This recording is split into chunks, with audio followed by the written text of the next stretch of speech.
বাবার রেখে যাওয়া এই জিনিসটি কাউকে কখনো ধরতে দিতেন না। তিনি নিজ হাতে এই জিনিসটা ব্যবহার করতেন। বাবা চলে যাওয়ার বয়স আজ 2 মাস 14 দিন হয়ে গেল।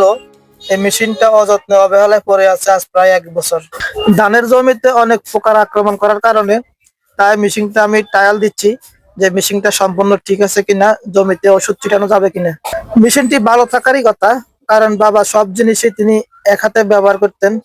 ওনার জিনিস কাউকে ধরতে দিতেন না, যত্ন সহকারে সব জিনিস ব্যবহার করতেন উনি।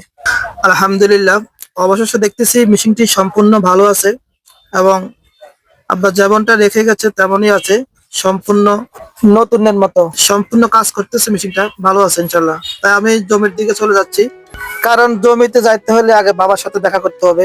কারণ জমি যাওয়ার পথে তো আমার বাবা সমাহিত আছেন, আমাদের পুকুরের দক্ষিণ পাড়ে শেষ নিদ্রায় সমাহিত আছেন আমার বাবা। তা আমি পানি এবং ওষুধের পরিমাণ মিলিয়ে নিচ্ছি যে 1 ড্রাম পানিতে কতটুকু ওষুধ মিশাতে হবে তা আমি জানি। সম্পূর্ণ মিশিয়ে নিচ্ছি। মিশানো শেষ, এবার আমি ডামটা কাঁধে নিয়ে জমির দিকে চলতে লাগলাম। ঔষধ ভর্তি ডামটা নিয়ে হাঁটা অনেক কষ্টকর, যেহেতু এখানে অনেকগুলা পানি ভর্তি ডাম। হাঁটা অনেক কষ্টকর।